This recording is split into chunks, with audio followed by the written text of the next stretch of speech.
Yep, the time has come to do unspeakable things to episode 4 of Rings of Power. Bend over, honey.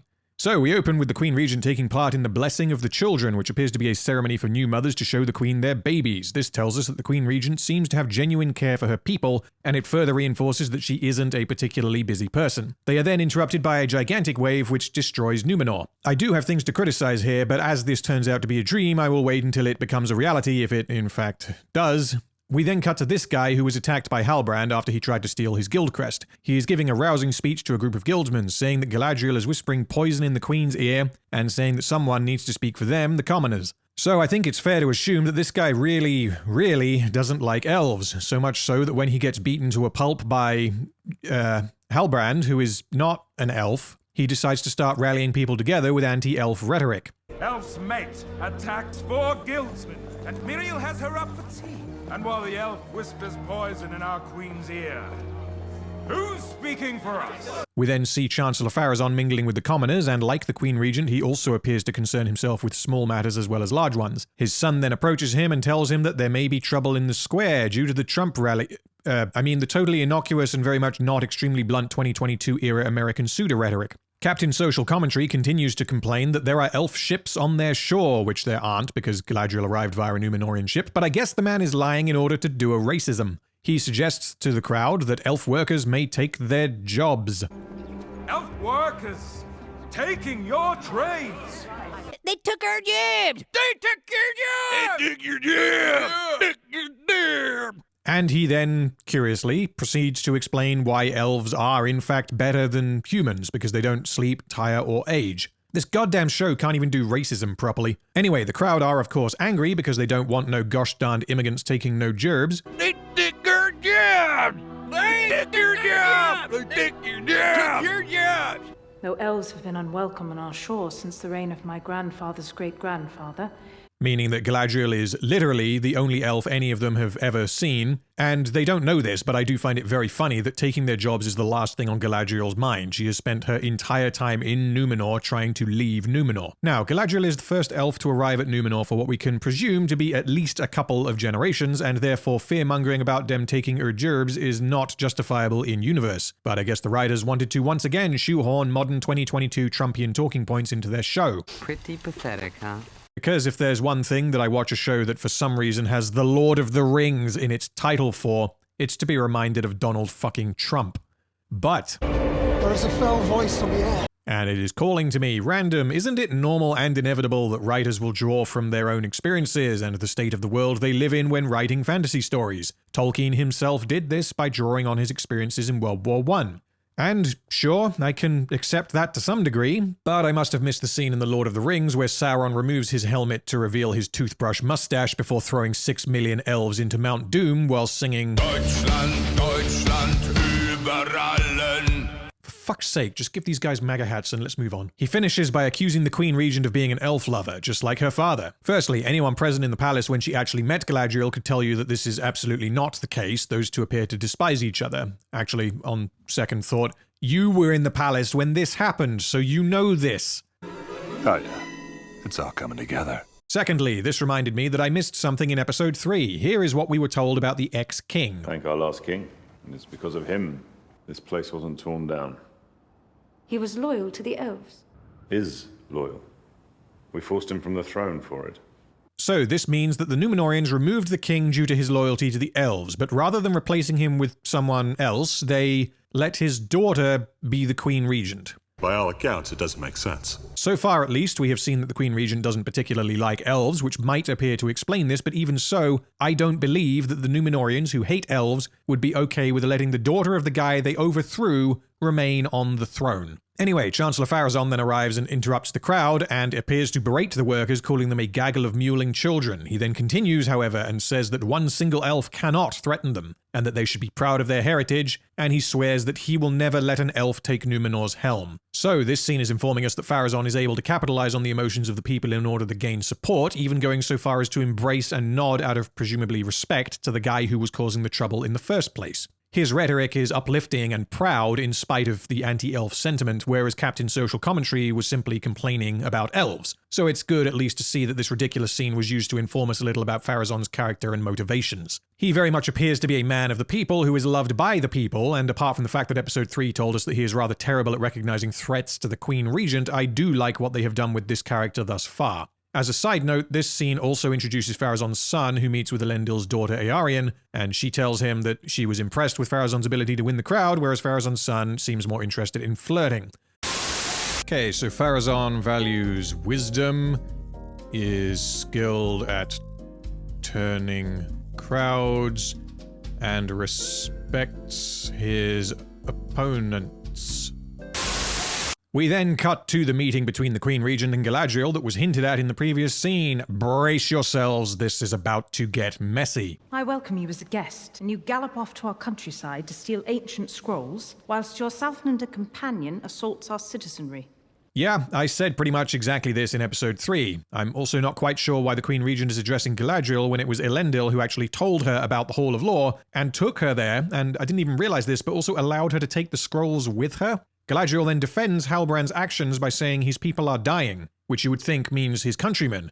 But in actuality, this was a very, very clever play on words, you see, which the Queen Regent picks up on, even though she couldn't have known that this was what Galadriel was referring to. Almost like these aren't characters, but puppets. And Galadriel reveals that when she said his people, she meant that they are his in that he is the heir to the throne of the Southlands. So I detailed why this conclusion does not make sense due to the insufficient evidence in episode 3, but at the end of episode 3, Halbrand all but confirmed to Galadriel that this is in fact true, so I will assume now that this is simply fact.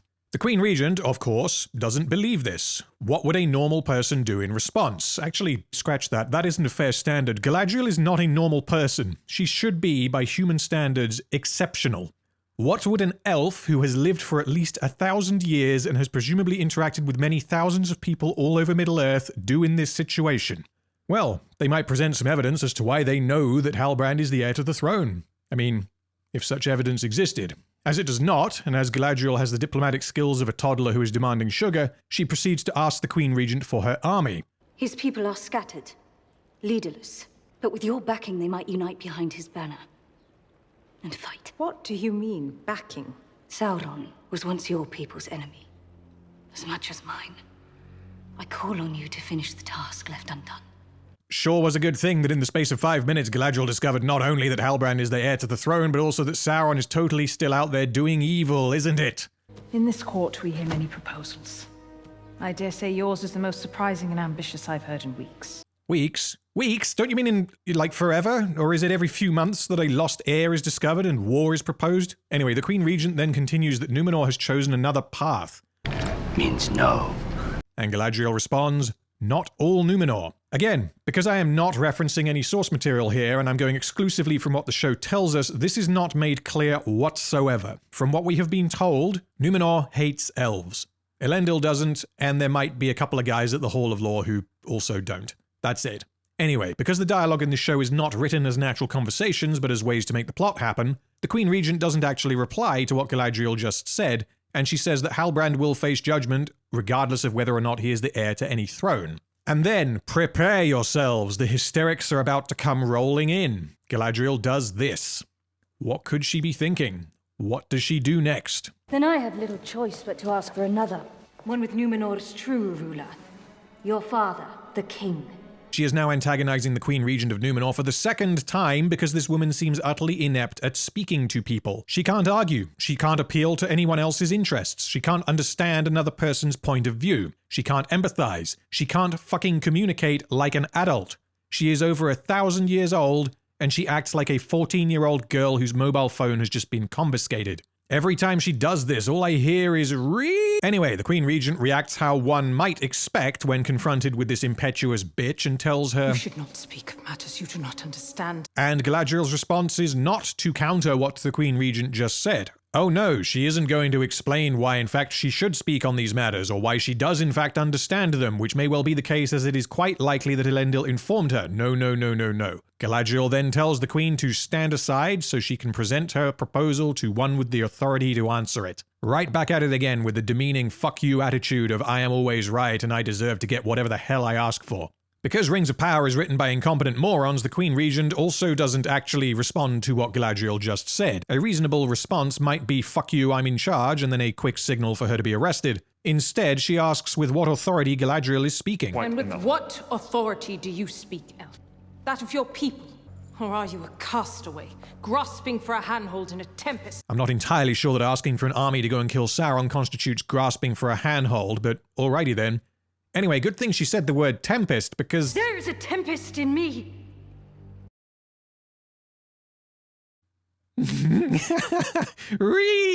Yeah, so I'll try my best to remain serious when critiquing this fucking line.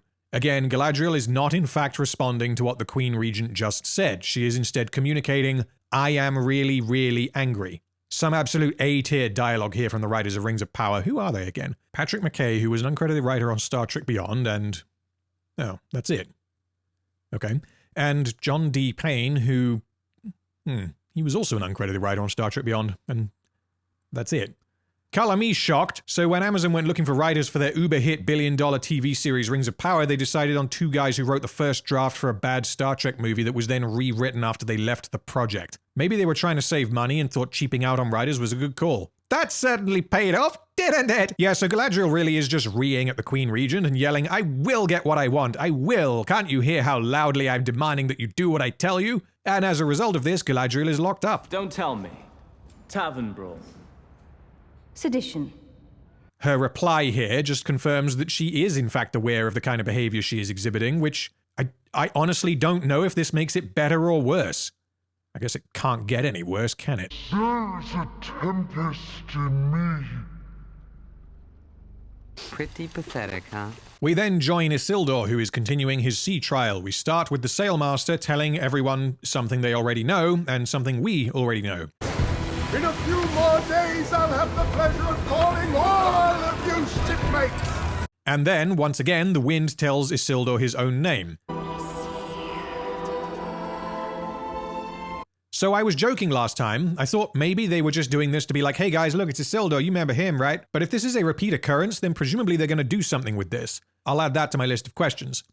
Unless they're using this to tell us rather bluntly that Isildur is having second thoughts about becoming a sailor. Then Isildur accidentally on purpose releases his rope because I guess he's decided to sabotage his own sea trial. This follows on from the last time we saw Isildur when he left in a strop after his father told him that he must finish the sea trial. Then the Sailmaster tells him, "I've seen you ease that halyard proper 100 times. Which suggests that Isildur has been learning to be a sailor for quite a while, at the very least a few months. And he is now 9 days from graduating. 9 more days. And yet he now wants to bail and do something else. By all accounts, it doesn't make sense. That was deliberate. The Sailmaster tells him he knows he did it deliberately and he is kicked off the Sea Guard. All 3 of you! Wait, but these two didn't do anything. No, they must suffer in order to serve the narrative theme, so saith the writers. So Isildur apparently then tells his buddies that yes, he did in fact sabotage his own sea trial in order to explore West Númenor, which was mentioned in episode 3. We still don't know why he wants to go there, but hey, as motivations are considered to be unimportant in Rings of Power, all we need to know is that he really wants to go there, so much so that he is willing to sabotage his presumed months of training to become a sailor and disobey his father in order to do so. Oh yeah, it's all coming together. We learn that Isildur's brother, who was also mentioned in episode 2, spews garbage about something relating to West Númenor being the real Númenor. His buddies are understandably pissed off with Isildur. One of them says, "Leave it to you to get kicked out of something you never earned in the first place." Which, again, is blunt, but it tells us potentially that Isildur only got a spot on the sea trial because of who his daddy is, which suggests that Elendil is somewhat well known and very experienced if we are pulling the "do you have any idea who my father is" card. This runs counter to some of his decisions in episode 3, notably the decision to commit treason because the sea told him to, but I already detailed those, so let's continue. So this guy then, because he is angry, decides to tell the audience that Isildur's mother is dead, which is a strange move when Isildur has just stated that he is going to pull the "do you have any idea who my father is" card to get them both reinstated. But no time for that. This scene calls for angry exposition, so angry exposition it is.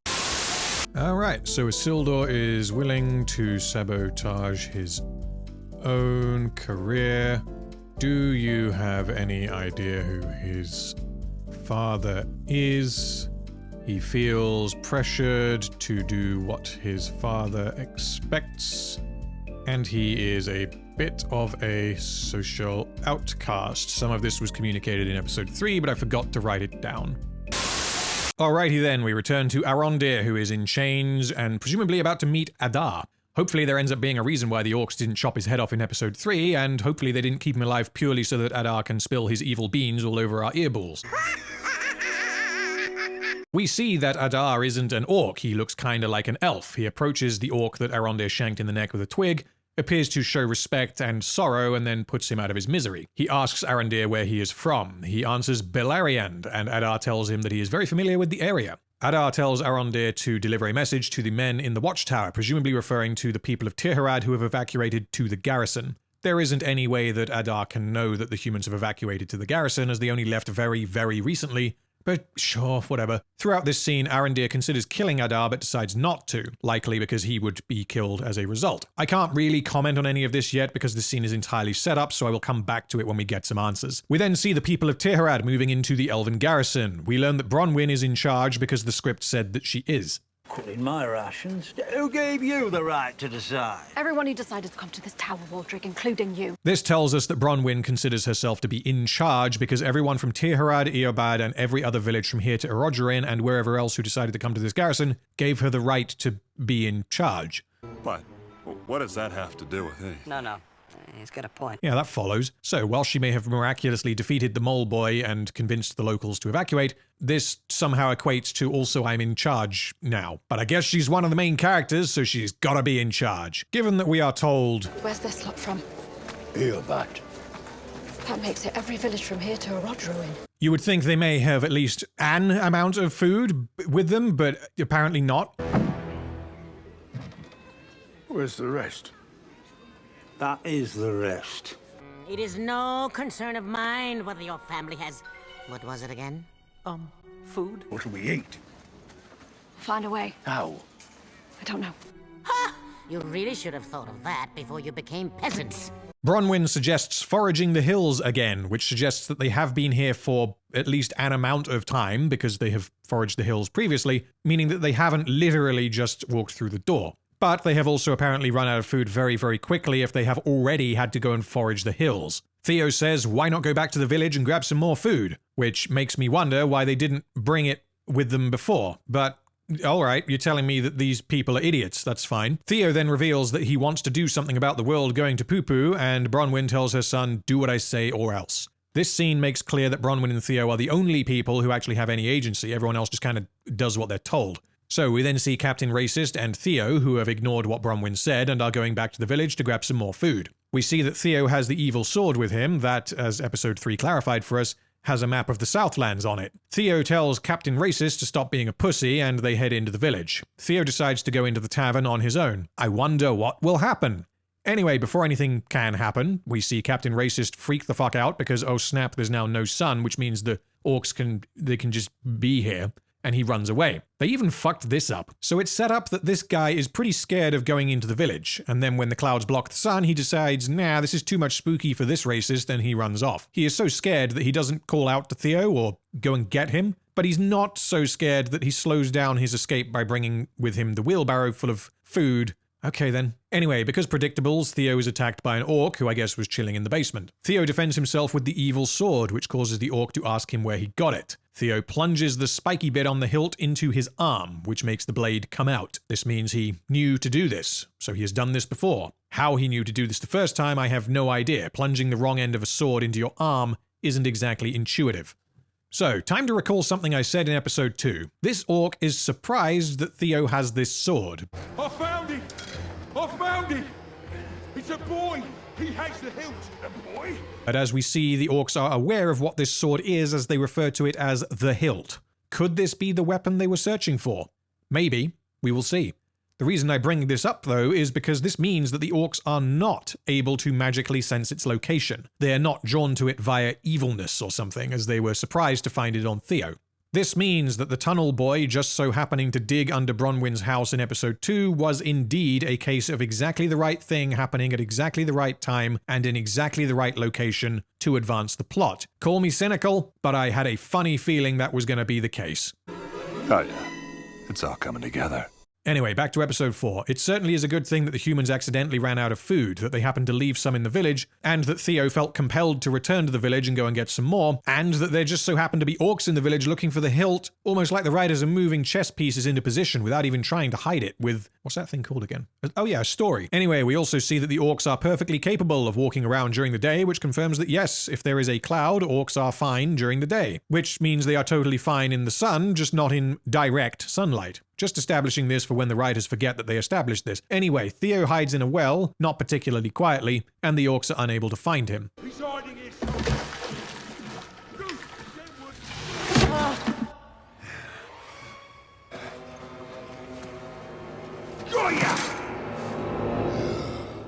Suggesting that the orcs, or at the very least this orc, are not particularly intelligent. Because Theo's featured quite heavily in this episode, I kind of need to do one of these for him. So Theo wants to help, is able to defend himself, and doesn't like being treated like a child.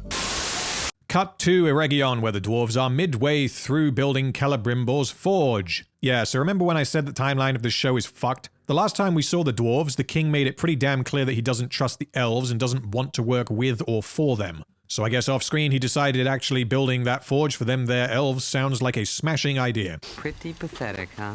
Which means Elrond and or Durin were able to assemble a workforce, travel to Eregion, and start building the forge all entirely off-screen. How long did this take? Fuck you, that's how long. Also, apparently Celebrimbor has no hard feelings about being dumped in the middle of nowhere and left to walk home on his own. Why me? Why me? Anyway, we learn that Celebrimbor knew Elrond's father, who had told him that his future would be in his son's hands. Elrond doesn't seem to think much of this, but observes that Celebrimbor seems troubled, and we learn that Durin is the reason. No, I promised myself I wouldn't mention it. He's your friend.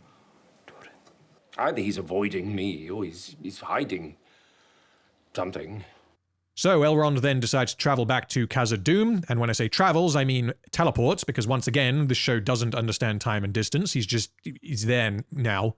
And he asks Disa about Durin. This confirms that even though Elrond invoked the right of plot contrivance in episode 2 and lost, he is in fact not banished from all Dwarven lands. Good to know. We learn that Elrond has been trying to speak to Durin for some time and that he has been unable to. Disa appears to joke that maybe Durin has a piece of side action, and Elrond reassures her that he does not, which he can't know because in the last 20 years Elrond has spent about 10 minutes with Durin. Disa then remembers that Durin had gone mining today, and Elrond responds that he does not believe her. Disa considers this to be... it's a recipe for strong gravy.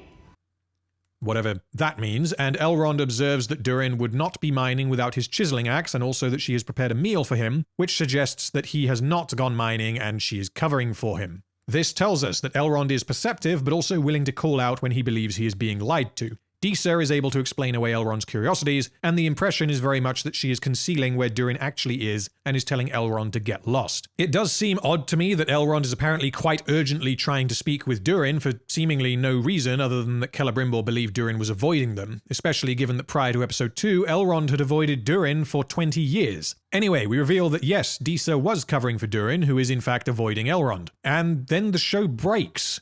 Again, bear with me. Durin whispers to his wife that they are making good progress in the old mine. Why is he whispering? There is no one within earshot. Why is this piece of information worth hiding, but the fact that Disa is lying to Elrond is not? And then we get confirmation in Rings of Power that elves have enhanced senses. Elrond was eavesdropping and was able to see and clearly hear what Disa and Durin were saying to each other from the other side of this chasm. I know that this is confirmed in the Peter Jackson movies. Legolas, what do your elf eyes see?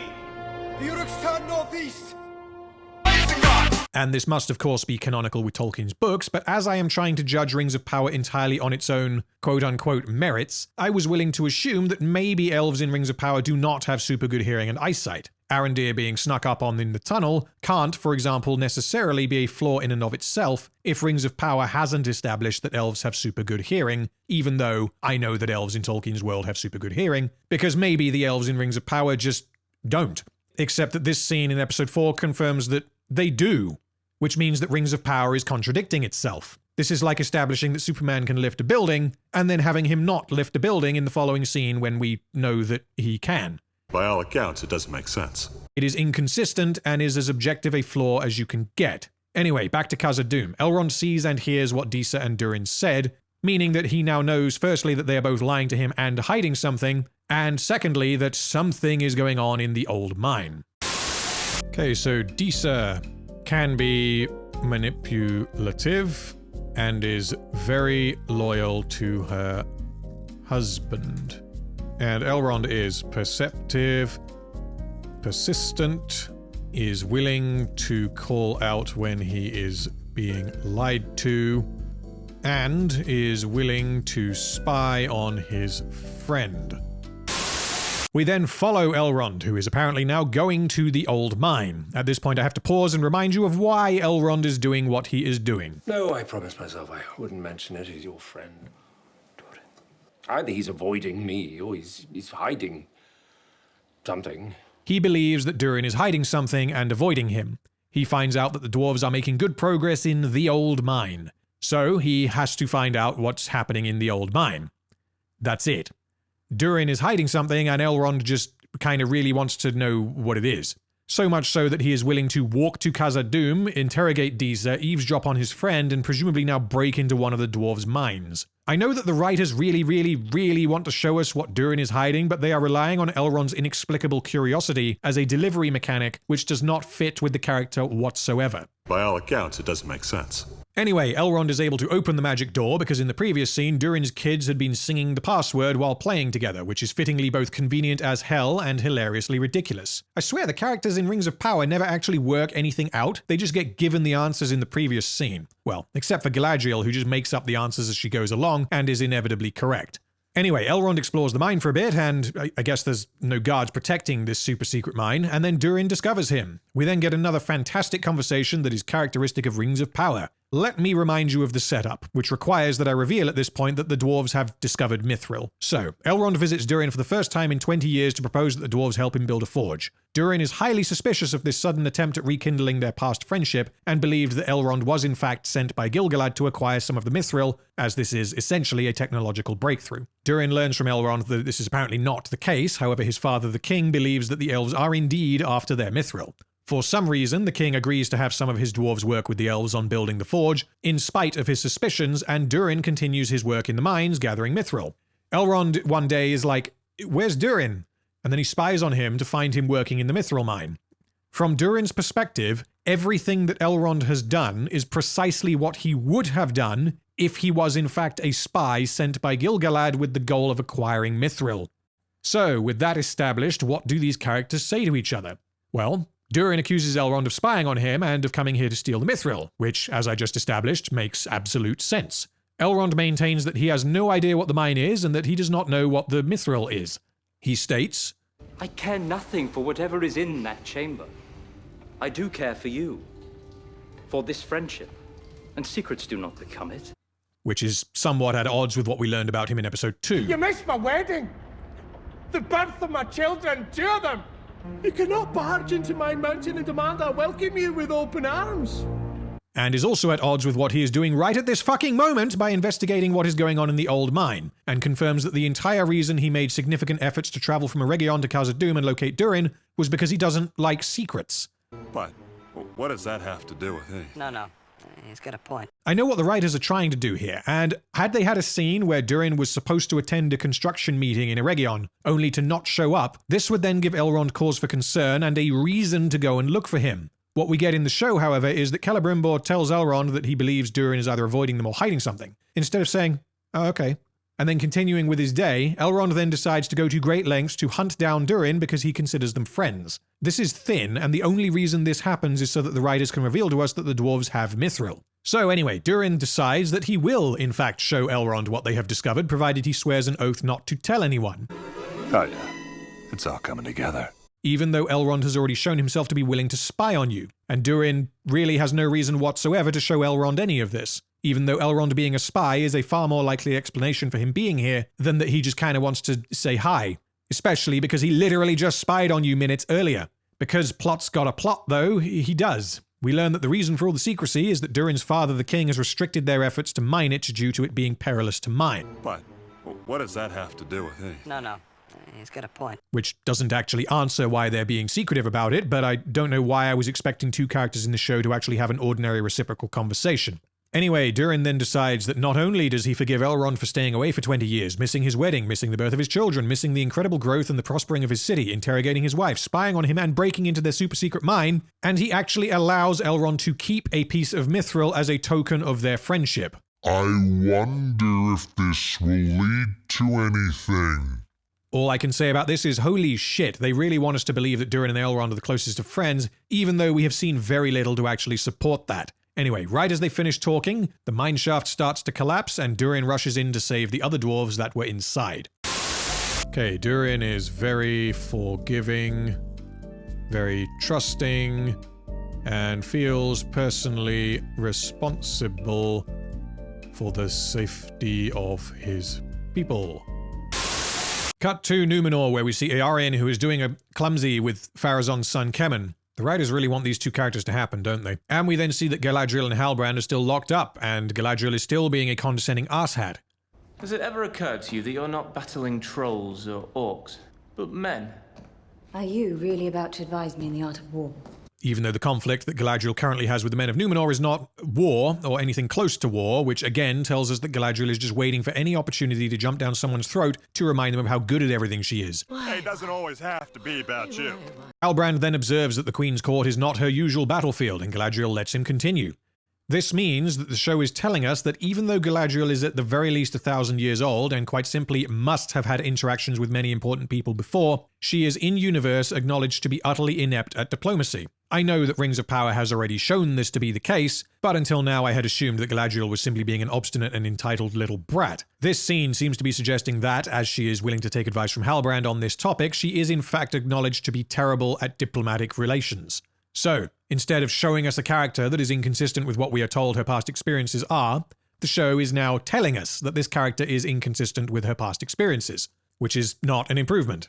Halbrand's advice is to find out what her opponent most fears so as to give them a means to master it, thereby allowing Galadriel to manipulate people into doing what she wants rather than by threatening them. Galadriel appears to take this on board by realizing that demanding to speak to the Queen Regent's father is what got her locked up. There's a tempest in me. Which any genius could have worked out. And then we get... See what happens when you stop galloping. And you give yourself a moment to think. Cease comparing me to a horse. I mean, I was going to say a female dog, but okay. I will highlight at this point that this is the second time Halbrand has explicitly helped Galadriel while in Numenor for seemingly no reason. He has gone out of his way to help her, and we are given no reason as to why he would want to do this. Pretty pathetic, huh? Anyway, Pharazôn arrives and informs Galadriel that the Queen has decided that she is to be shipped back to the elves tonight. Well, that certainly is nice of her. Now Galadriel doesn't have to steal a boat or kill anyone, and she can go back to her people and inform them about Sauron and then get an army and...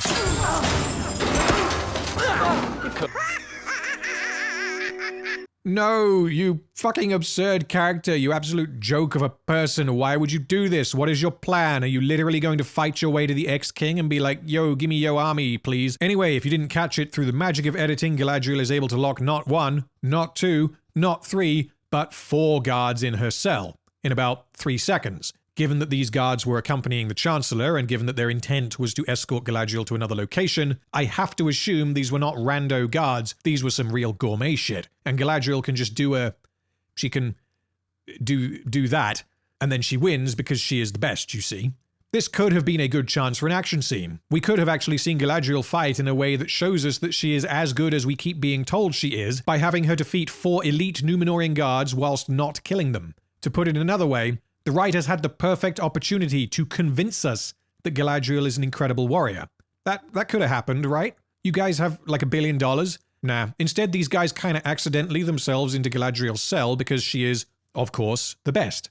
While this is happening, Pharazôn readies his sword, which Halbrand advises against, and Halbrand says he will tell Pharazôn where Galadriel is going. So Pharazôn is apparently willing to fight an enemy far stronger than he. Cut to my 2 favorite characters, Isildur and Eärien. The only, and I do mean only, thing we learn from this conversation is that Eärien is informed that Isildur has been dismissed from the Sea Guard. Anyway, no time for that soap opera bullshit now. Galadriel has escaped. So I guess Pharazôn did go and get more guards, but Halbrand maybe didn't tell him where she was going because the guards say to search every alley, indicating that they have no idea where she is. Either this means that Halbrand is a cheeky little prick who tricked Pharazôn into letting Galadriel go, or it means that either Pharazôn or the guards, or both, are idiots. Now I'm going to freeze frame this right here. Can you see it? Can you see what's about to happen? Yeah. So Galadriel climbed the outside of this tower without any climbing equipment and without being seen, and she did so before any guards were able to get to the tower. Why me? Why me?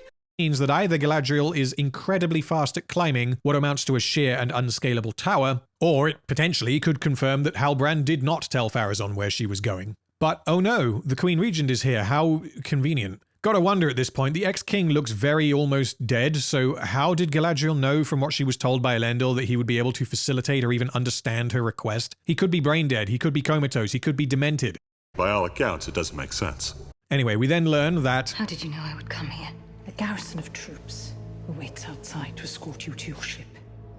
God damn it, this fucking show. Okay, so this confirms that Halbrand did tell Pharazôn where Galadriel was going. Why he did this? I have no fucking idea. But it sure is goddamn convenient that the Queen Regent decided to imprison Galadriel right next to her buddy so that the plot could progress. Galadriel also must know that Halbrand told Pharazôn because Halbrand was the only person who knew where she was going. I trust that there will be no ramifications for this. Anyway, the guards then made it to the tower, but apparently decided to wait outside, meaning that when Galadriel was climbing the tower, there were guards present that expected her to be there, and yet no one saw her. And it means that the guards didn't enter the tower, meaning that the ex-king is entirely unguarded and vulnerable. To make this absolutely crystal clear, Pharazôn has just learned that Galadriel, who in this show may as well be a motherfucking Terminator, is heading to the tower where the ex-king and current Queen Regent of Numenor currently are. Get every guard in the city and protect your nobility, you utter spanner. Anyway, Galadriel apologizes to the Queen Regent and acknowledges that she has done something wrong for the first time in the show. Very good, Kronk. Congrats, guys. It only took nearly 4 hours for that to happen. Galadriel then asks the Queen Regent why she doesn't like elves. Because the Queen Regent has apparently forgotten that there are guards downstairs either looking for or waiting for Galadriel, the escaped prisoner, so they can take her away, she decides to give Galadriel a tour of the tower and explain. Good thing this character is acting totally out of character so that the writers can give us an exposition dump, eh? We learn that after the king's coronation, something changed. He claimed that the Númenóreans had provoked the anger of the Valar, and that they must repent and return to their old ways. Why he thought the Númenóreans had provoked the anger of the Valar is hinted at in a moment, but never properly explained, at least not in this episode. Anyway, the king announced that he wanted to renew relations with the elves, which caused a rebellion, and he was then dethroned and replaced with his daughter, which makes sense. So again, I don't want to reference the source material here, but if there are supposed to be two factions in Númenor, the traditionalists who like elves and the modernized isolationists who do not, then this show is doing a terrible job of portraying this. The Queen Regent shows Galadriel that she has a Palantir, and Galadriel knows what it is and is not at all surprised that she has one. Galadriel is invited to touch the Palantir and sees a repeat of the vision from earlier in the episode of Númenor being flooded. This tells us that unlike in the movies, Palantir are in fact devices that show you premonitions rather than communication devices. Is this accurate to the books? Don't know, don't care. How's that? Anyway, we learn that the vision that concludes with the destruction of Númenor begins with Galadriel's arrival, meaning that the sequence of events are already in motion. Okay, so this tells us that the ex-king wanted to renew relations with the elves because he believed that the future, as seen in the Palantir that he inherited from somewhere, is caused by their lack of relations with the elves. That is quite a stretch. Let's say that he knows with certainty that Númenor will be flooded. How exactly does that lead back to being friendly with the elves? It doesn't.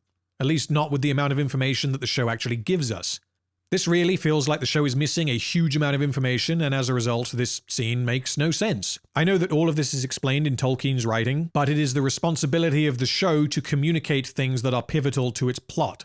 So, what even are the Valar? Are they able to flood a city by just snapping their fingers? Does the Queen Regent or Galadriel know this? Is there a genuine threat that if they piss off the Valar, that Númenor will 100% be genocided? Because if so, I'm amazed that the people of Númenor aren't utterly devoted to the Valar, who literally gave them their island. And from what the show tells us, it's not like this happened thousands of years ago. It happened a few centuries ago. So this is kind of like if the United States was gifted to the Americans by the god being known as George Washington, and then in a few hundred years everyone just kind of forgot. I wonder if there's a reason why they can't talk about these things. Again, I'm sure this is all explained in the books, but if the show relies on people having read the books to make sense, and let's be honest here, I can probably count the number of people still watching the show at this point who have also read the Silmarillion on one hand, then the show simply did not do a sufficient job of explaining itself. This would be like if the Peter Jackson movies didn't, or weren't allowed to, explain what the One Ring actually does.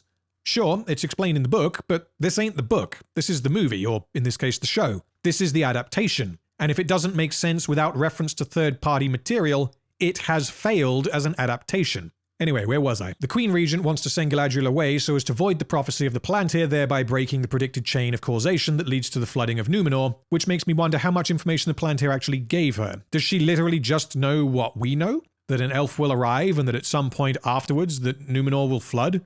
Because if so, how does sending her away fix anything? And if she knows more, then her decisions later in this episode get seriously called into question. Galadriel then, I think, tries to heed Halbrand's advice by saying that they have to deal with the evil growing in Middle-earth, and the Queen Regent's response is that she will not second-guess the gods, meaning that the Valar are gods, at least from the perspective of the Númenóreans. And if the gods literally gave the Númenóreans their island, this means that these gods are indeed living creatures capable of interacting with the physical world, rather than being some unperceivable abstract entity. Galadriel criticizes the Queen Regent by saying she is making decisions based in fear, and yeah, you're goddamn right she's making decisions based in fear. She's trying to avoid the literal and very real gods of Middle-earth genociding her people. Galadriel then does her I'm better than everyone spiel. I know what it is to be the only one who sees, the only one who knows. It doesn't always have to be about you. Hold on. Why is she so desperate to get help from the Númenóreans? Aren't the elves a very well-established military presence in Middle-earth? Why would the elves even need the help of the Númenóreans again if Sauron isn't anywhere near the height of his power? Isn't Galadriel an elf? Isn't she the commander of the northern armies, the scourge of the orcs and the warrior of the wastelands? Can't she just leave Númenor, thereby potentially avoiding genocide, and get the help of her own people? Thanks to her detour in episode 3, she now has proof that Sauron is doing the evils in the Southlands, even though that discovery made zero sense. Anyway, she doesn't do this and instead appeals to the Queen Regent to have faith in her, and the Queen Regent quite rightly points out that even if she were to agree, the Númenóreans don't like elves. So even if she were to be like, hey guys, we're going to go fight the baddies with the elves, their response would presumably be similar to their response when the ex-king tried to do a similar thing. They would dethrone her and then replace her with her daughter. Wait. Okay, so Galadriel can climb extremely tall towers with no climbing equipment, and now seems able to appeal to the desires of the people she speaks to. And the Queen is steadfast in her beliefs, pragmatic, and acts out of fear. We then return to the garrison in Tirharad, and we find out that they were unable to get much food from foraging or hunting. Anyway, Captain Racism returns, and given that it's nighttime, this means it really took quite a while to get to and from the village. His explanation as to where Theo is that he said he'd be right behind me. Alright, so this guy is already established to be a dick, but are we really supposed to believe that he traveled back from the village to the garrison, which we can assume is not a short distance, without realizing that Theo was in fact not behind him? Or is he so much of a dick that he literally left him to die? Or maybe I should be asking if Bronwyn is expected to believe that? Is she going to acknowledge that this guy is full of shit, and quite clearly left her son behind in what amounts to orc territory? Nah, probably not. Meanwhile, the orcs have been unable to locate Theo, who is still in the well. He then sneaks through the village, and we see the orcs are still looking for him and are sacking the village. At this point, I think it's worth highlighting that it sure is convenient that the elves were ordered to leave Tirharad after being there for centuries, like a day before the orcs arrived. Actually, I guess they still would have retarded themselves into being captured anyway, so the end result is likely the same. Anyway, Theo is caught and is about to be dismembered, but wait, he is saved by Arondir. Woo! So Arondir is here to apparently deliver a message from Adar to the people in the garrison. So him arriving here makes a degree of sense, but the timing is certainly convenient. Oh well. So this means that not only is Arondir alive purely because of a cosmic unjustifiable deus ex machina, but so is Theo. Great job, team! So they then literally run from hordes of orcs rather than trying to slink out in the shadows, and this confirms to us that a child can outrun an orc. We also see that the orcs have bows and appear to have stormtrooper aim, which is contrary to what we have seen from the orcs previously, leading me to conclude plot armor. Then Arondir does this.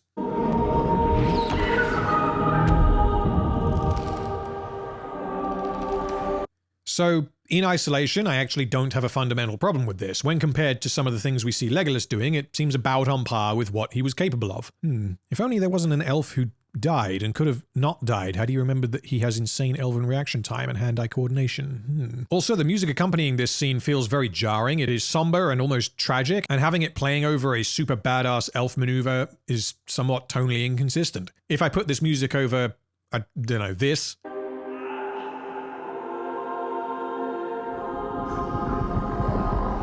or this,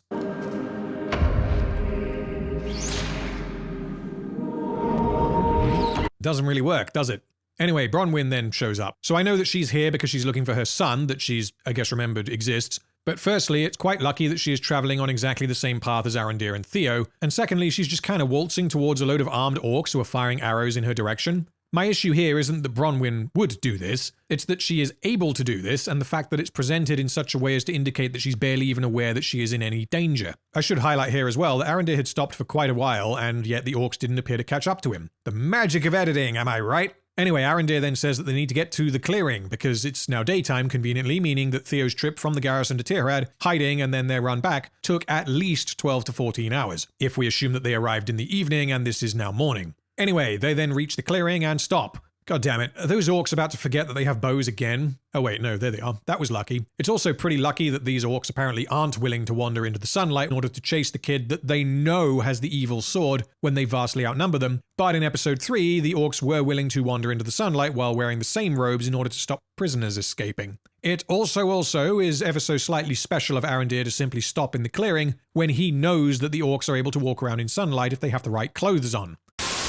Okay, Arondir is capable of insane feats of hand-eye coordination, protective of Theo even though Theo doesn't like him, and Bronwyn is willing to endanger herself to rescue her son.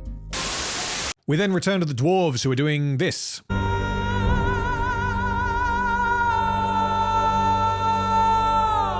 Disa appears to be singing to the rocks, which was established in episode 2 as being something that she does. This does actually seem to have some kind of effect on the rocks, which I assume is due to some kind of magic rather than any physical effect that her singing had on the rocks. And Disa then tells us, I cannot stop thinking that if you'd not gone down there, Durin might have been in that shaft when it... This is, in fact, true. I hadn't actually thought of this. It certainly is a good thing that Elrond went to a huge amount of effort to go and say hi to Durin, isn't it? She apologizes for lying to him, and Durin tells them that they were able to rescue all of the dwarves from the cave-in. As a result of this, the king has decided to shut down the mining of Mithril because it is too dangerous. Which they already knew, but I guess this must have happened before, and this particular cave-in was the last straw for the king. Also, why it is so dangerous, we are never told, so I can only assume that it just so happens to be located in a particularly dodgy cave. Durin continues that he dislikes his father, presumably believing him to be a coward who is overly cautious, which also tells us that he conceals this usually to keep up appearances or simply out of respect. Sometimes I wish I could tell him exactly what I think of him. I'll never trade words with the old goat again!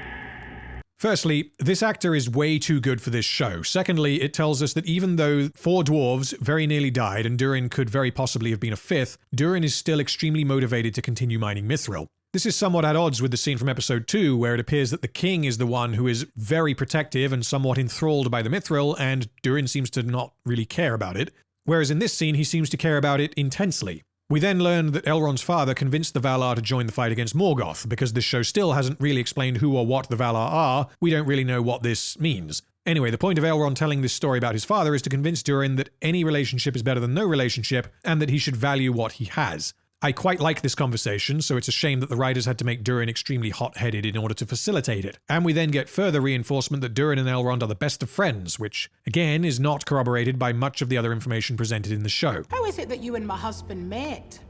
I told you, I saved him from a hill troll. Two of them. Durin? Kept a spy on me, elf! I was asking Elrond. Then I fear I have no choice but to amend your husband's account. You really expect me to believe you do not know? But this was not the true reason he sent you here to begin with. There were 3 trolls, and it was I who saved him. You wouldn't remember your face if you're gazing in a mirror. But I've lived an entire life in that time. A life you missed. I was in the midst of dodging their mallet blows, wailing, screaming and such. You missed my wedding. The birth of my children, 2 of them. It was a battle cry. The screams were so high-pitched, I thought it was a child, so I took up my bow. You cannot barge into my mountain and demand I welcome you with open arms. It was a sword. It was a bow. You cannot claim that which you discarded. Okay, so Durin embellishes his stories to make himself look better, so is vain, and dislikes his father's cautiousness. And Elrond is able to sway people with diplomacy. We then see Durin speaking with his father. Forgive me, Father. I was proud and stubborn, and I was wrong. So Durin is apologizing to his father for being proud and stubborn and pursuing the mithril despite the danger. His father then tells him that he stands with him and no forgiveness is needed.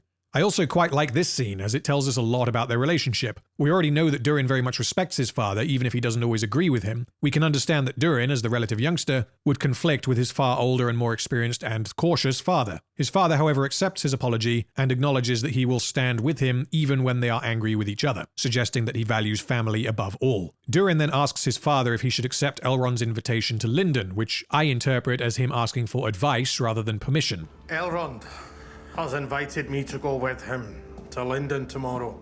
Shall I accept? Elrond has been very convincing in his assurance that Gil-galad bore no ill intent when he sent him here. He has. But intuition is a powerful tonic. What does yours tell you? There is something more at work.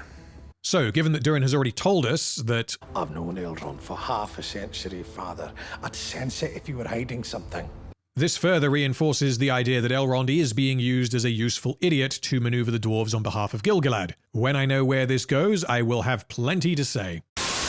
So Durin acknowledges when he makes mistakes, is not too proud to admit when he is wrong, and is stubborn. And we then return to the garrison in Tirharad, and we see that Arondir, Bronwyn, and Theo have all returned safely. Bronwyn thanks Arondir for rescuing her son, and I am reminded that neither Arondir nor Bronwyn mentioned each other since they separated. Evidently, Bronwyn did not care about Arondir whatsoever after he went missing, and for all we know, she didn't even notice. Pretty pathetic, huh? This, as if it needs saying, does not support the romance plot they are clearly going for. Anyway, Arondir then delivers the message from Adar. The message is that the humans of the Southlands are to forsake all claims to their lands and swear fealty to Adar, and if they refuse, he will presumably kill them. So it certainly is a good thing that seemingly the entire human population of the Southlands just so happen to be here at this garrison for some reason. By all accounts, it doesn't make sense. And also that Adar somehow knew that this would be the case. By all accounts, it doesn't make sense. Also, this message absolutely could have been delivered without keeping Arondir alive and then releasing him. By all accounts, it doesn't make sense. Also, it sure is convenient that the place Adar wanted Arondir to deliver the message to is the exact place he came from previously, thereby allowing him to save Theo and reunite with Bronwyn. By all accounts, it doesn't make sense. Also, I have no idea why Arondir showed zero urgency in informing anyone about Adar's demand. He just kind of tells Bronwyn after she thanks him for rescuing Theo. By all accounts, it doesn't make sense. Alright, I'll stop doing this. There's a lot of problems with this, I'm sure you get the idea. As I said in episode 3, the elves have to be aware that an entire garrison has not returned and has seemingly disappeared, meaning that if there were a shred of believability to Middle-earth in this show, the elves would at the very least be checking out what went down. By all accounts, it doesn't make sense.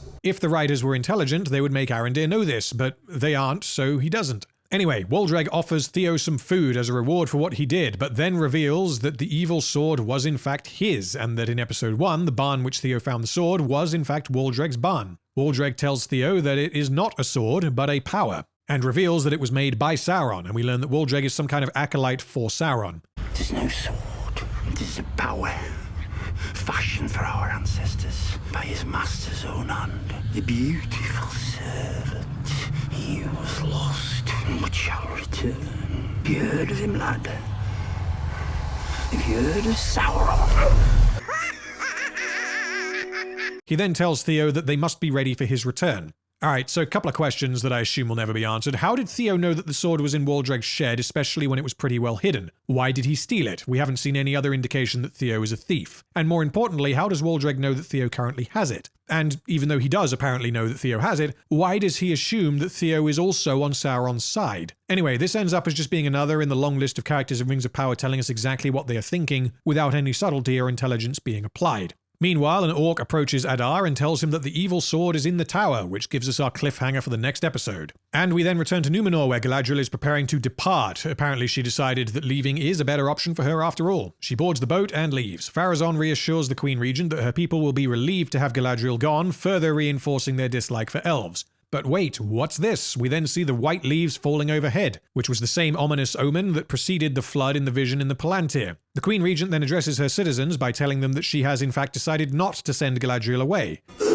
She has decided that she and an army will be traveling with Galadriel to Middle-earth in 10 days' time. Her reason for changing her mind is that the white petals falling is a sign that the Valar's eyes are upon her, and presumably that if she helps Galadriel it may save Númenor from its fate. This doesn't really make any sense, but because we still don't know anything about the Valar, it's very difficult to explain why. However, I will try my best to deconstruct this. The Queen Regent apparently has faith in the Valar as one would have faith in a god, and she is trying to appease them so as not to incur their wrath. However, these gods that she puts her faith in are elven gods, and she does not like elves. Whether she doesn't like elves purely because the Palantir vision apparently begins with an elf arriving in Númenor, or because basically all of Númenor dislikes elves, is unclear. Either way, she has decided to put her faith in, essentially, God, but the wrong God, which is kind of like a Christian putting their faith in Vishnu. But then we know that the Valar do actually exist, so why is faith necessary? Yeah, this is what I mean when I say that we don't know enough about the Valar. I can go around in circles like this and never get anywhere, so I'll just say that the Queen Regent has changed her mind because she saw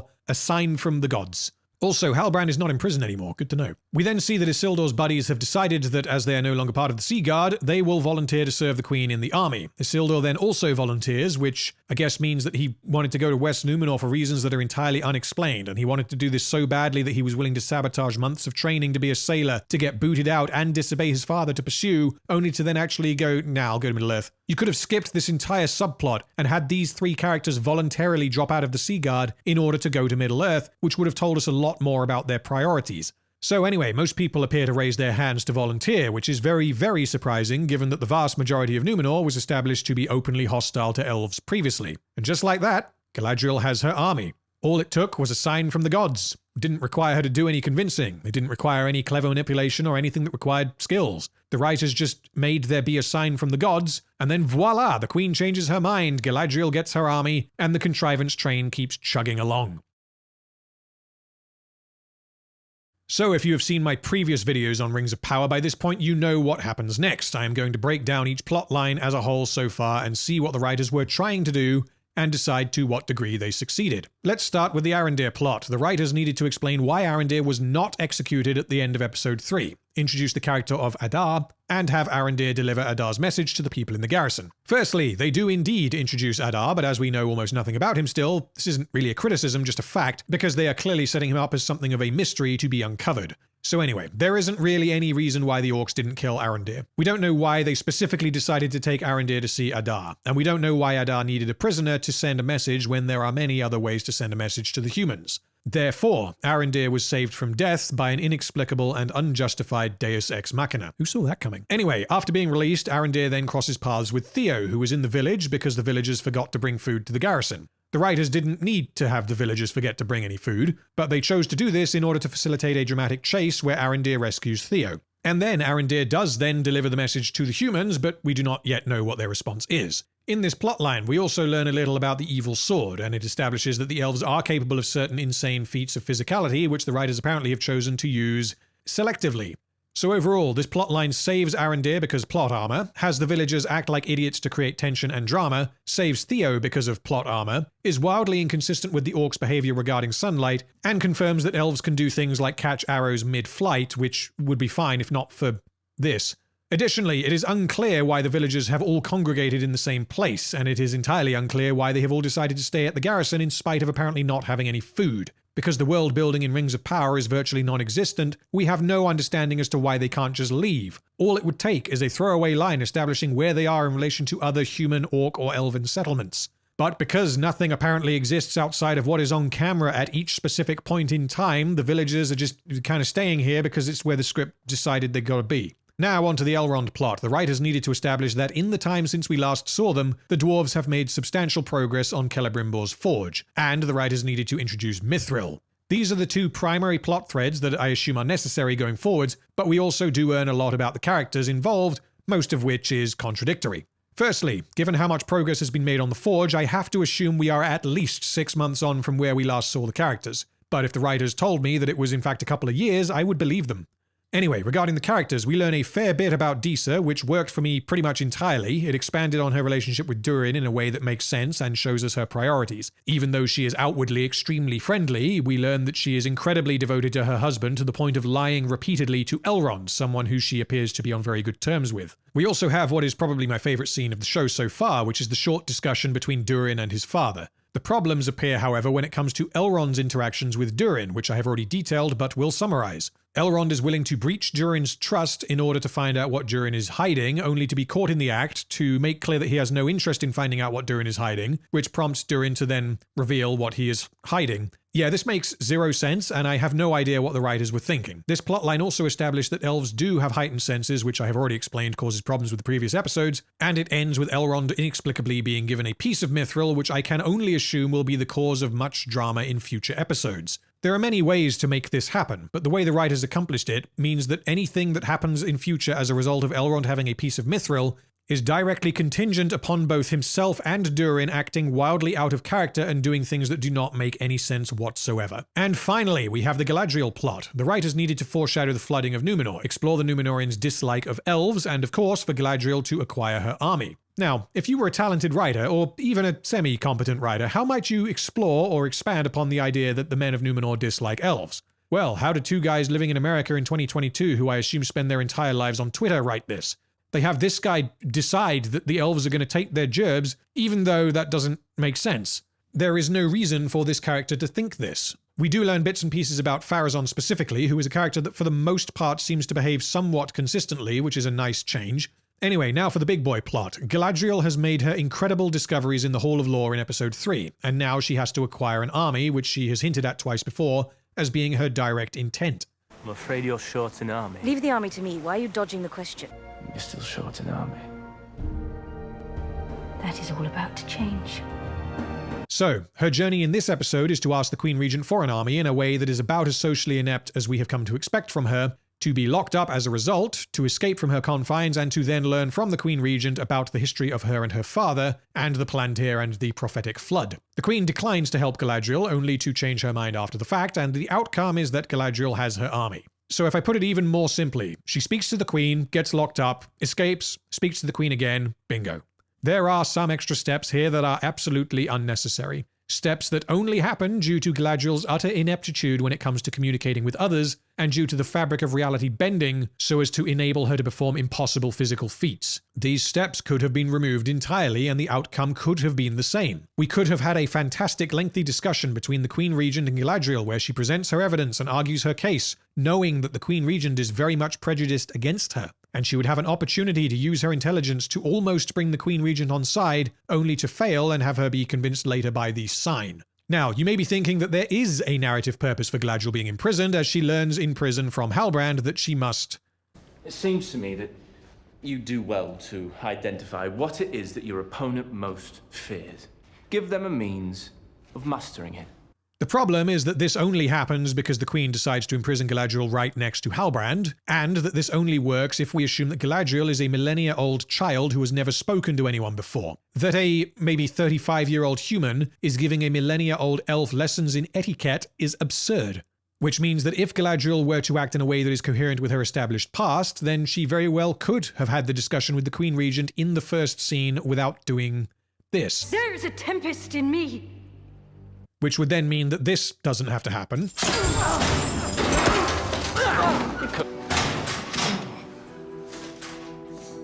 Which would then mean that this doesn't have to happen. And you get my point. Additionally, the advice that Halbrand gives to Galadriel is to appeal to the Queen's greatest fears in order to give her a means to master her fear. But in the second conversation with the Queen, Galadriel does not do this. She simply accuses the Queen of acting out of fear and offers her the path of faith as an alternative. This means that there was indeed no narrative reason to have Galadriel get locked up and then escape. The writers are, once again, wasting our time via incompetence. And the icing on the cake is that the show is not explaining in anywhere near sufficient detail what the Valar are and what they are capable of, which very much makes the stakes of the Numenor plot in particular almost impossible to understand. So, in conclusion, we are now halfway through Season 1 of Rings of Power. We have met a great many characters, virtually all of whom are either contradictory or are simply idiots. The only characters that I think are well written to any degree is King Durin and Disa, who between them have about 9 minutes of screen time. We also have characters like Arianne, who have done virtually nothing thus far, and as such there's not really much to contradict, so she's kind of inoffensive, but there's also nothing to compliment either. Episode 4 I certainly think is bad, but I don't think it's quite as terrible as Episode 3. The Arondir plot suffers from serious plot armor and inconsistencies. The Elrond plot suffers from good old-fashioned absurdity, but is somewhat aided due to a couple of genuinely solid character scenes, and the Galadriel plot continues to be utterly insufferable, but this time shoehorns in a good amount of incredibly blunt social commentary. Excluding the episode recaps and the intro-outro credits, we are now 4 hours and 3 minutes into Rings of Power, which means that we are more than half an hour past the end of Fellowship of the Ring. Think about the insane amounts of world building that was achieved in Fellowship of the Ring. Think about the various character introductions, the arcs, and the conversations. What they achieved in those 3.5 hours was monumental. What Rings of Power has achieved in 4 hours is pathetic.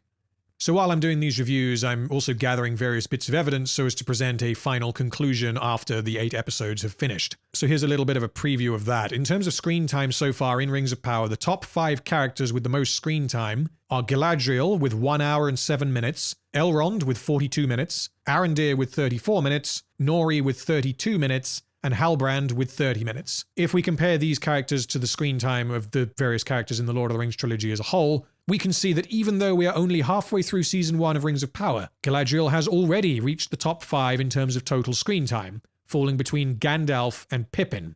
Elrond has more screen time than Gollum, Legolas, or Gimli, and Arondir, Nori, and Halbrand all have more screen time than characters like Éowyn, Boromir, or King Theoden. So I know that this isn't an entirely objective measure because screen time does not necessarily equate to time in which you can develop your character. Nonetheless, we know frustratingly little about even these characters with their substantial screen time, and what little we do know is frequently contradictory. Take a character like Boromir or Éowyn, who are both extremely well fleshed out characters. The writers in the Jackson trilogy managed to tell their stories in their entirety in 27 and 28 minutes respectively. Galadriel in Rings of Power has been on screen for more than double that amount of time. The writers have had literally twice as much time to work with, not to mention substantially more money. And the best they can do is... There's a tempest in me! I'm aware that at this point I'm kind of making an emotional argument, so this on its own is not going to convince anyone, but given that so far I've spent nearly 4 hours breaking down this absolute catastrophe, I think injecting a bit of my own emotional reaction is warranted and potentially useful. It is insulting for the creators of Rings of Power to feed us this. People can, of course, enjoy whatever they want to enjoy, but anyone who is parroting that this show is in fact good, and that everyone who dislikes it is a hater, you are the reason why Rings of Power is this bad. When your standards are this low, there is no reason why the creators of Rings of Power needed to put in any effort to make anything approaching half decent. If you are willing to praise and reward mediocrity, mediocrity is all you will ever get fed. So, if it even needs repeating at this point, yeah, Rings of Power is bad. And there are at this point innumerable reasons why. From what I have heard, Episode 5 is even worse, but I guess I will find out. Well, once again, if you made it this far, thank you so much for watching. I know my channel is extremely small, but honestly, the response that I've had to these videos is way beyond anything I was expecting. So thank you again. If you would like to see me continue doing these, please consider liking, sharing, or subscribing. If you have any thoughts, agree, disagree. If I missed something, let me know in the comments. Again, thank you for watching, and I will see you in my next video.